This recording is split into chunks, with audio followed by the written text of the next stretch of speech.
فأعوذ بالله من الشيطان الرجيم. بسم الله الرحمن الرحيم.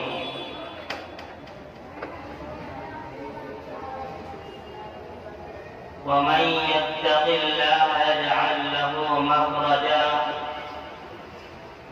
ويرزقه من حيث لا يحتسب. صدق الله العظيم. وقال النبي صلى الله عليه وسلم: اتق الله حيثما كنت وأتبع السيئة الحسنة وخالق الناس بخلق حسن، أو كما قال عليه الصلاة والسلام. میرے معزز بزرگوں اور دوستوں، اس سے پہلے میں نے تقویٰ کے اوپر کچھ باتیں بیان کی تھی اور یہ بتلایا تھا کہ جس طریقے سے باپ اپنے بیٹے کو زندگی گزارنے کے طریقے بتاتا ہے، سکھلاتا ہے اپنے بیٹے کو زندگی کیسے گزارنی ہے۔ زندگی گزارتے گزارتے ہر قسم کے حالات آئیں گے، تمہیں ان راہوں میں، ان حالات میں کس طرح کھڑا رہنا ہے، باپ اپنے بیٹے کو بتاتا ہے، سمجھاتا ہے۔ اسی طرح اللہ کے نبی صلی اللہ علیہ وسلم نے اپنے جانثال صحابہ کرام رضوان اللہ علیہم اجمعین کو بھی مختلف موقع پر یہ بتلایا، یہ سمجھایا کہ تمہارے دین کے اوپر حملہ کرنے والے، تمہارے ایمان کو سلب کرنے والے حالات آئیں گے۔ تمہیں ایسے حالات میں، ایسے موقع پر کس طرح جم کر کھڑا رہنا ہے۔ اللہ کے نبی صلی اللہ علیہ وسلم صحابہ کرام کو پوری زندگی یہ سمجھاتے رہے، بتلاتے رہے۔ چنانچہ اللہ کے نبی صلی اللہ علیہ وسلم کی ان نصیحتوں میں سے ایک نصیحت جو آپ نے حضرت ابو ذر غفاری رضی اللہ عنہ کو فرمائی تھی، وہ نصیحت یہ ہے کہ اتق اللہ حیثما کنت، کہ ابو ذر میں تمہیں ایک نصیحت کر رہا ہوں۔ وہ نصیحت یہ ہے کہ تم دنیا کے کسی گوشے میں، دنیا کے کسی کونے میں رہنا اور کسی بھی حالت میں رہنا، اور کیسے ہی اندر، کیسے ہی اکیلے میں رہنا یا محفل میں رہنا، ہمیشہ اللہ سے ڈرتے رہنا، اپنے اندر اللہ کی خشیت اور تقوی پیدا کرنا۔ حضرت ابو ذر غفاری رضی اللہ عنہ کو آپ صلی اللہ علیہ وسلم نے یہ نصیحت فرمائی۔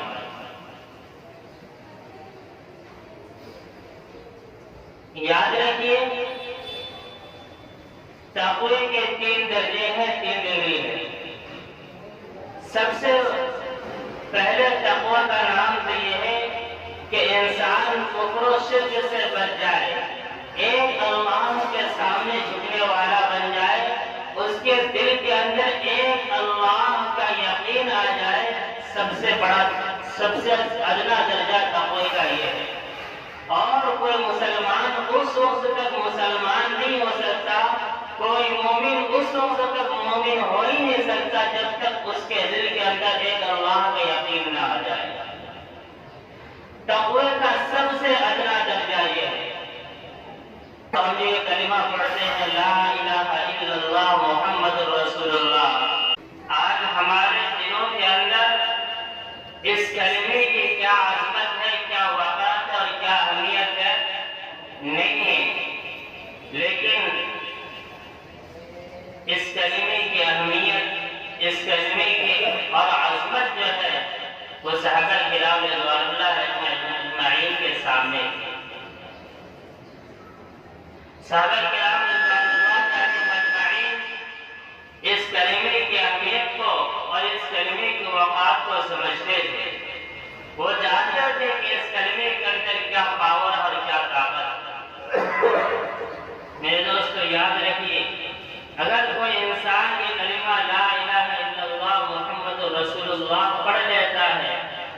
سچ مچ اس کے دل کے اندر اس کلمے کی طاقت کا اور اس کلمے کی اہمیت کا احساس اس کے دل کے اندر پیدا ہو جاتا ہے تو دنیا کی کوئی طاقت اسے ہلا نہیں سکتی،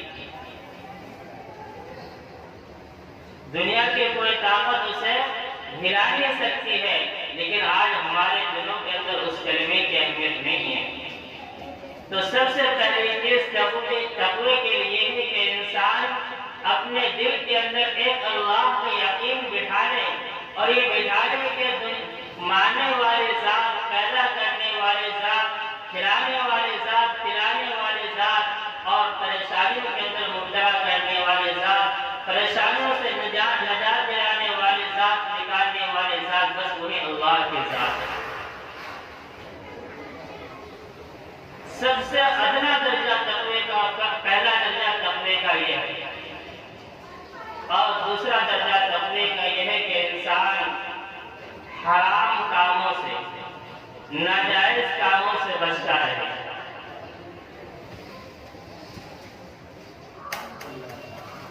دوسرا درجہ تقوی کا یہ ہے کہ انسان حرام کاموں سے اور ناجائز کاموں سے بچتا رہے، اور جب انسان حرام کاموں سے اور ناجائز کاموں سے بچتا رہے گا تو اس انسان کے اندر تقوی کی دوسری صفت آ جائے گی۔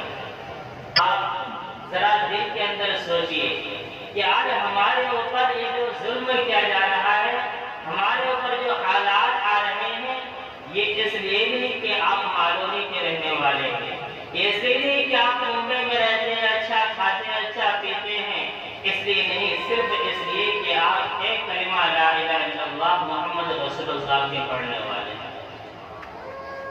آپ سوچئے دل کے اندر ذرا اس بات کے احساس کیے کہ اسی کلمے کی وجہ سے اور اللہ کو ماننے کی وجہ سے آپ کے اوپر ظلم کیا جا رہا ہے، اور آپ کو مسلمان ہونے کی وجہ سے آپ کو پریشان کیا جا رہا ہے، لیکن آپ سچ میں مسلمان نہیں بن رہے۔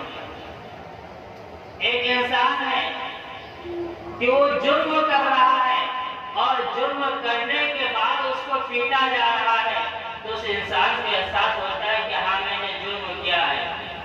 اور ایک انسان وہ ہے کہ جس نے جرم نہیں کیا ہے اور پھر اس کے باوجود اس انسان کو سزائیں دی جا رہی ہے، اس انسان کو مارا پیٹا جائے، تو بسا اوقات وہ انسان کیا کرتا ہے؟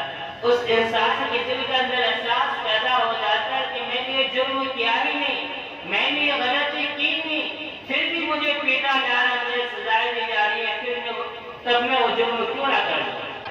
ایک بچہ ہوتا ہے، وہ بچہ اسکول جاتا ہے مثال کے طور پر، لیکن اس کو مارنے کے لیے اسکول نہیں جا رہا ہے، پھر وہ بچہ کیا کرتا ہے کہ جب مجھے اس بات پر مارا ہی جا رہا ہے تو میں اسکول جانا ہی کیوں نہ چھوڑ دوں، اسکول جانا ہی کیوں نہ چھوڑ دو۔ تو میرے دوستو، آج یہی احساس ہمارے دل کے اندر ہونا چاہیے کہ جب ہمارے اسی وجہ سے مارا جا رہا ہے، پیٹا جا رہا ہے، تو ہم سچ میں مسلمان کیوں نہ بن جائیں؟ سچ میں ہمارے دل کے اندر اللہ کا یقین پیدا کیوں نہ ہو جائے؟ آج ہمیں ہر جگہ تیچی نگاہ سے دیکھا جا رہا ہے، تو ہم سچ میں اللہ والے کیوں نہ بن جائیں؟ اور میرے دوستو یاد رکھیے، جب ہم سچ مچ اللہ والے بن جائیں گے تو دنیا کی کوئی طاقت ہمیں ترچھی نگاہ سے دیکھ نہیں سکتی۔ میں بڑے کافر اور ایسے کافر جس نے 70 سال آگ کی پرستش کی آگ پوجا کی، حضرت حسن بصری رحمۃ اللہ علیہ بہت بڑے اللہ والے گزرے ہیں، ان کے پڑوس میں ایک کافر رہتا تھا، بت پر آگ کی پرستش کرنے والا رہتا تھا، شمعون نام تھا۔ اس نے 70 سال آگ کی پرستش کرتے کرتے گزار دی۔ حضرت حسن بصری رحمۃ اللہ علیہ کو معلوم ہوتا ہے کہ وہ بالکل آخری وقت چل رہا ہے اور بستر مرگ پر ہے۔ حضرت حسن بصری رحمۃ اللہ علیہ اس کے گھر پہنچتے ہیں اور کہتے ہیں کہ شمعون، تو نے 70 سال اسی آگ کی پوجا کرتے کرتے گزار دی، کیا تجھے اس آگ میں کچھ فائدہ پہنچایا؟ کیا ایسا ہو سکتا ہے کہ میں بھی اپنا ہاتھ اسی آگ میں ڈالوں اور تو بھی اپنا ہاتھ اسی آگ میں ڈالے اور تجھے اس آگ کی پرستش کرنے کی وجہ سے، آگ کی پوجا کرنے کی وجہ سے تجھے وہ آگ نہ جلائے؟ کیا ایسا ہو سکتا ہے؟ اس شمعون نے کہا کہ یہ تو نہیں ہو سکتا. حضرت حسن بصری رحمۃ اللہ علیہ نے فرمایا کہ اس آگ کی پرستش کرنے سے کیا فائدہ؟ اس آگ کی پوجا کرنے سے کیا فائدہ جو آگ اپنے پوجا کرنے والوں کو اپنی عبادت کرنے والوں کو پہچان ہی نہ سکے، ایسی آگ کی عبادت کرنے سے کیا فائدہ؟ شمعون نے کہا میرے دوستو، آج وہ بات ہمارے لیے عبرت کی چیز ہے، نصیحت حاصل کرنے کی چیز ہے. اس نے 3 باتیں کی حضرت حسن بصری رحمۃ اللہ علیہ سے. اس نے کہا کہ میں سوچتا ہوں کہ کبھی کبھی میرے دل کے اندر آتا ہے کہ میں بھی مسلمان بن جاؤں. کبھی کبھی میرے دل کے اندر آتا ہے کہ میں بھی مسلمان بن جاؤں، لیکن جب مسلمانوں کو دیکھتا ہوں، مسلمانوں کے حالات کو دیکھتا ہوں تو مجھے اسلام سے نفرت ہونے لگتی ہے. مجھے اسی اسلام سے، اسی کلمے سے نفرت ہونے لگتی ہے. اس نے سب سے پہلی بات بتائی کہ مسلمان کہتے ہیں کہ دنیا کی محبت بری چیز ہے. مسلمان کہتے ہیں، مسلمانوں کے زبان کے اوپر ہے کہ دنیا سے محبت نہیں کرنی چاہیے. دنیا کی محبت بری چیز ہے، لیکن میں انہی مسلمانوں کو دیکھتا ہوں کہ دن رات اسی دنیا کے کمانے میں، اسی دنیا کو بنانے میں مارا پھرتے ہیں، ادھر ادھر کا چکر لگاتے رہتے ہیں. آج سوچیے کیا وہ چیز ہمارے اندر نہیں ہے. آج ہم لوگ کہتے ہیں، ہمارے زبان کے اندر ہے کہ دنیا کی محبت بری چیز ہے، لیکن جب ایک طرف دین کی محبت، ایک طرف دنیا کی محبت، دونوں کا مقابلہ کرتے ہیں، دونوں کا موازنہ کرتے ہیں، تو 80% محبت ہمارے دلوں کے اندر دنیا کی ہوتی ہے. تو اس نے کہا کہ میں سوچتا ہوں، میرے دل کے اندر آتا ہے کہ کبھی کبھی اسلام قبول کر لوں، لیکن جب یہ چیز دیکھتا ہوں تو پھر مجھے اسلام سے نفرت ہونے لگتی ہے کہ اسلام جھوٹا ہے، اسلام کے ماننے والے جھوٹے ہوتے ہیں. اور اس نے دوسری بات کہی کہ مسلمان کہتے ہیں کہ موت آنا یقینی ہے، ایک نہ ایک دن موت ضرور آئے گی اور اپنے وقت پر آئے گی. جب موت کا وقت آ جائے گا تو ایک گھڑی نہ آگے ہوگی نہ پیچھے ہوگی. لیکن جب میں انہیں مسلمانوں کو دیکھتا ہوں تو پھر وہ مسلمان ایسے ہوتے ہیں، وہ مسلمان موت سے اتنے غافل نظر آتے ہیں، موت سے اتنی غفلت ہے، اتنی کوتاہی ہے کہ انہیں دیکھ کر لگتا ہے کہ انہیں کبھی مرنا ہی نہیں ہے، انہیں کبھی مرنا ہی نہیں ہے. دنیا کمانے میں، دنیا کو بنانے میں اور اپنے فیوچر کو بنانے میں اتنے منہمک ہوتے ہیں، اتنے مشغول ہوتے ہیں کہ انہیں دیکھ کر لگتا ہی نہیں کہ یہ کبھی مرنے والے ہیں. 70 سال آگ کی پرستش کرنے والے اس کافر نے جو 3 باتیں کہی، کیا آج ان 3 باتوں میں سے کوئی بات ہوتی ہے؟ آج ان 3 باتوں میں سے کوئی بات ہوتی نہیں. اس لیے میرے دوستو، بہت سے لوگ ایسے ہیں کہ جو اسلام قبول کرنا نہیں چاہتے، لیکن ہمارے افعال کو دیکھ کر کے، ہمارے کرتوت اور کردار کو دیکھ کر کے وہ اسلام کے قریب نہیں آ پا رہے. میں ایک چھوٹی سی مثال دیتا ہوں. آپ بتائیے کہ جب دھوپ نکلتی ہے تو کوئی انسان دھوپ کو دیکھ کر کے نہیں بتا سکتا کہ دھوپ تیز ہے کہ ہلکی ہے، بلکہ جب انسان دھوپ میں جائے گا اور دھوپ اس کے جسم پر پڑے گی تب وہ احساس ہوگا کہ دھوپ تیز ہے یا ہلکی ہے. یہیں سے دیکھ کر کے کوئی بتا سکتا، دھوپ کو دیکھ کر کے نہیں اندازہ لگایا جا سکتا کہ دھوپ تیز ہے یا ہلکی ہے، بلکہ دھوپ کے تیز ہونے کے یا ہلکے ہونے کا اندازہ کب لگایا جائے گا؟ جب دھوپ بدن پر پڑے گی. ایسے میرے دوست اسلام اچھا ہے یا برا ہے، لوگ تو جب ہی جانیں گے وہ مسلمان کو دیکھیں گے. اگر مسلمان اچھا ہے تو لوگ سمجھیں کہ اسلام اچھا مذہب ہے. اگر ہمارا کیریکٹر، ہمارا اخلاق، ہمارے کردار، ہمارا کرتوت صحیح رہے گا تو سمجھیں گے کہ اسلام اچھا اور سچا مذہب ہے. اور اگر ہمارے اخلاق برے رہیں گے تو کیا سمجھیں گے کہ اسلام برا مذہب ہے، اسلام جھوٹا مذہب، اسلام غداری والا مذہب ہے. اس لیے میرے دوست، ہمیں اپنے آپ کو بنانے کی ضرورت ہے. تو اس شمعون کافر نے کہا کہ مجھے مسلمانوں کی ایک چیزیں دیکھ کر مجھے اسلام سے نفرت ہونے لگتی ہے. حضرت حسن بصری رحمۃ اللہ علیہ نے بڑی دیر تک انہیں سمجھایا، وہ بات ماننے کے لیے تیار ہی نہیں ہوا تھا. حضرت حسن بصری رحمۃ اللہ نے بڑی دیر سے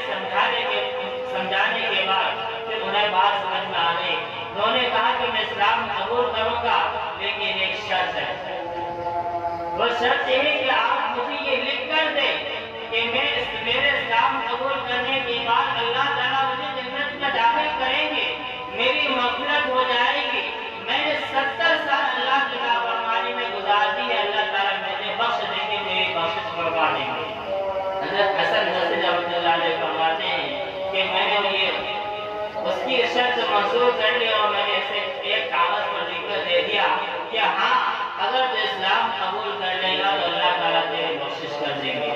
میرے دوستو، جو اسلام قبول کرانے والے حسن بصری رحمۃ اللہ علیہ تھے، انہیں اللہ کی ذات سے کتنا تعلق تھا، انہیں اللہ کی ذات سے کتنی امید تھی کہ انہوں نے یہ لکھ کر دے دیا کہ اگر تو اسلام قبول کر لے گا تو اللہ تعالیٰ تجھے بخش دے گا۔ اللہ تعالیٰ سے کتنا لگاؤ تھا، کتنا تعلق تھا۔ کیا ہم میں سے کوئی لکھ کر دے سکتا ہے کہ آج یہ شخص اسلام قبول کر لے گا تو اللہ تعالیٰ اس کو بخش دے گی؟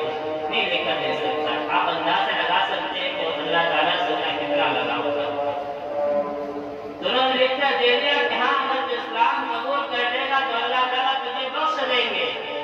اس نے کہا کہ میں ابھی تمہاری بات نہیں مان سکتا، آپ مجھے بصرہ کے تمہارے علاقے کے جتنے اچھے اور مانے جانے والے لوگ سب کی دستخط کرا کر کے لاؤ۔ حضرت حسن بصری رحمۃ اللہ علیہ سب کی دستخط کرا کر کے لاتے ہیں، اور پھر وہ آدمی کہتا ہے کہ جب میں مر جاؤں تو یہ وصیت نامہ جو تم نے مجھے لکھ کر دی ہے میرے کفن کے ساتھ ساتھ میں رکھ دینا۔ چنانچہ جب اس کا انتقال ہو جاتا ہے، حضرت حسن بصری رحمۃ اللہ علیہ اس وصیت نامے کو اس کے کفن کے ساتھ قبر کے پاس رکھ دیتے ہیں۔ جب پہلی رات گزرتی ہے، حضرت حسن بصری رحمۃ اللہ علیہ کو خواب کے اندر وہ شمعون نامی کافر آتا ہے، تو کیا دیکھتے ہیں کہ وہی کافر جس نے 70 سال اللہ کی نافرمانی کے اندر گزارا، 70 سال آپ کی پرستش کرتے کرتے گزار دیے، لیکن حضرت حسن بصری رحمۃ اللہ علیہ خواب کے اندر دیکھے تو جنت کے باغوں میں ٹہل رہے ہیں، جنت کے باغوں کے اندر ٹہل رہے ہیں۔ حضرت حسن بصری رحمۃ اللہ علیہ پوچھتے ہیں کہ تمہارے اوپر کیا گزری، تمہارے ساتھ کیا حالات پیش آئے؟ اس نے کہا کہ اللہ تعالیٰ نے مجھے بخشش کر دی، اور اللہ تعالیٰ نے مجھے اپنے فضل و کرم سے بخشش کر دی ہے، تمہارے وصیت نامے کی وجہ سے نہیں، تم اپنا وصیت نامہ واپس لے لو۔ حضرت حسن بصری رحمۃ اللہ علیہ کہ جب آنکھ کھلتی ہے، صبح ہوتی ہے، تو دیکھتے ہیں کہ وصیت نامہ جو میں نے قبر کے اندر اس شمعون نامی آدمی کے ساتھ کفن کے ساتھ رکھا تھا، آج وہ وصیت نامہ میرے ہاتھوں میں۔ میرے دوست اللہ والے تھے کہ اللہ سے انہیں ایسا لگتا تھا کہ اللہ اور ان کے درمیان کوئی آڑی نہیں ہے، کوئی چیز آئی نہیں ہے، اللہ کے ساتھ ان کا راستہ بڑھانے تعلق تھا۔ یہ کیا چیز تھی؟ وہ تقوی کی برکت تھی۔ تقوی کے لیے سب دوسری چیز یہ ہے کہ ہم تمام حرام کاموں سے بچیں۔ جب تک ہم حرام کاموں سے نہیں بچیں گے، اللہ تعالیٰ سے یہ تعلق ہمارا پیدا ہو ہی نہیں سکتا۔ اور تیسری چیز جو اہم چیز ہے، اور جب تک یہ چیز نہیں آئے گی، ایک مسلمان پکا سچا مسلمان بن ہی نہیں سکتا، ایک مومن پکا سچا مومن بن ہی نہیں سکتا ہے۔ وہ تیسری چیز یہ ہے کہ جیسے حرام کاموں سے بچنا ضروری ہے، ایسے مشتبہ چیزوں سے بھی بچنا ضروری ہے۔ مشتبہ چیز کسے کہتے ہیں کہ ایک چیز ہے، ہمیں یہ بھی لگ رہا ہے کہ یہ چیز کھا بھی سکتے ہیں اور ایسا بھی لگ رہا ہے کہ یہ چیز نہیں بھی کھا سکتے ہیں، حرام اور حلال ہونے کا اندیشہ ہے، شک ہے، تو میرے دوستو ایک متقی کے لیے ضروری ہے کہ اس چیز سے بھی بچے۔ میں ایک مثال دیتا ہوں، حضرت امام ابو حنیفہ رحمۃ اللہ علیہ جن کے ہم مسلک کی اتباع کرتے ہیں، ان کے پاس ایک آدمی مقدمہ لے کر آیا کہ حضرت میری بکری گم ہو گئی ہے، میں اسے واپس کیسے لے کر آؤں؟ میری بکری گم ہو گئی ہے، میں اسے واپس کیسے لے کر آؤں؟ حضرت امام حنیفہ رحمۃ اللہ علیہ نے وظیفہ بتلا دیا کہ یہ وظیفہ کر لینا تمہاری بکری واپس آ جائے گی۔ لیکن حضرت امام حنیفہ رحمۃ اللہ علیہ دوسرے آدمی سے پوچھتے ہیں کہ بتاؤ ایک بکری کی عمر کتنی ہوتی ہے، ایک بکری کتنے سال زندہ رہ سکتی ہے؟ اس آدمی نے بتایا کہ حضرت کتنے سال زندہ رہ سکتی ہے؟ حضرت امام اس دن سے لے کر اتنے سال تک جتنے سال بکری زندہ ایک بکری زندہ رہ سکتی ہے بکری کا گوشت کھانا چھوڑ دیا، صرف اس وجہ سے کہ ہو سکتا ہے جس بکری کا گوشت میں کھاؤں وہی چوری شدہ بکری آ جائے اور اسی بکری کا گوشت آ جائے۔ میرے دوستو، یہ ہے مشتبہ چیزوں سے بچنا۔ جب یہ چیز ہمارے اندر آ جائے گی تو یاد رکھیے، اگر ہم آگ کے اندر ہاتھ ڈالیں گے تو آگ کے اندر طاقت نہیں کہ ہمیں جلا سکے، آگ کے اندر طاقت نہیں کہ آگ ہمیں جلا سکے۔ اگر یہ چیز ہمارے اندر آ جائے تو جس شخص کے اوپر ہم نگاہ ڈالیں گے، چاہے وہ اپنے زمانے کا کتنا ہی بڑا کافر اور طاقتور انسان ہو جائے، اس کی مجال نہیں کہ ہماری طرف نگاہ اٹھا کر دیکھ سکے۔ چنانچہ حضرت حسن بصری رحمۃ اللہ علیہ، حضرت شمعون جو ایک کافر تھے، ان سے جب مقابلہ کرتے ہوئے کہتے ہیں کہ چلو آؤ دیکھیں، جس آگ کے تم نے 70 سال پرستش کی، جس آگ کی تم نے 70 سال پوجا کی، میں بھی اپنا ہاتھ اسی آگ کے اندر ڈالتا ہوں، تم بھی اپنا ہاتھ اسی آگ کے اندر ڈالو، پھر دیکھتے ہیں کہ تمہارا معبود تمہیں جلاتی ہے کہ نہیں جلاتی ہے، تمہارا معبود اپنے پرستش کرنے والے کو، اپنے پوجا کرنے والے کو پہچانتی ہے کہ نہیں پہچانتی۔ پھر یہ کہہ کر حضرت حسن بصری رحمۃ اللہ علیہ اپنا ہاتھ اس آگ کے اندر ڈال دیتے ہیں اور کہتے ہیں کہ مجھے اللہ تعالیٰ کی ذات کے اوپر یقین ہے، جس رب کی میں پوجا کرتا ہوں، جس رب کو میں مانتا ہوں، اس ذات کے اوپر مجھے بھروسہ ہے اور کامل بھروسہ ہے کہ اگر وہ اللہ تعالیٰ اس آگ کو حکم دے دے تو اس آگ کے اندر جلانے کی طاقت نہیں ہے۔ چنانچہ یہ کہہ کر وہ اپنا ہاتھ اس آگ کے اندر ڈال دیتے ہیں۔ لوگوں نے دیکھا، مجمع نے دیکھا، دنیا والوں نے دیکھا کہ حضرت حسن بصری رحمۃ اللہ علیہ کا ہاتھ آگ کے اندر ہے اور بڑی دیر تک اپنا ہاتھ آگ کے اندر رکھے رہتے ہیں، لیکن آگ کے اندر جلانے کی طاقت نہیں ہوتی۔ یہ کیا چیز تھی؟ یہ تقوی کی برکت تھی، جس تقوی کی وجہ سے ان کا اللہ تعالیٰ سے ایسا تعلق ہو گیا تھا جیسے وہ ایک انسان دوسرے انسان سے باتیں کرتے ہیں۔ اگر یہ تعلق ہمارے اندر آ جائے پھر ہم جس چیز کو ہاتھ بھی لگانے کے تو وہ چیز سونا بن جائے گا۔ آپ سنتے ہیں حضرت کہ صحابہ کرام رضوان اللہ علیہم ایک بدر جہاد کے اوپر جا رہے تھے، جاتے جاتے بیچ میں دریا آ جاتا ہے، جاتے جاتے بیچ میں دریا آ جاتا ہے، دریا آ جاتا ہے اور اس دریا کو پار کرنا رہتا ہے، بڑی لمبی فوج ہے، ان کے ساتھ گھوڑے ہیں۔ صحابہ کرام سوچتے ہیں کہ آخر اس دریا کو پار کیسے کریں گے، دریا کو پار کرنا بھی ضروری ہے۔ ایک صحابی کہتے ہیں کہ ہم اس رب کو ماننے والے ہیں جس نے آج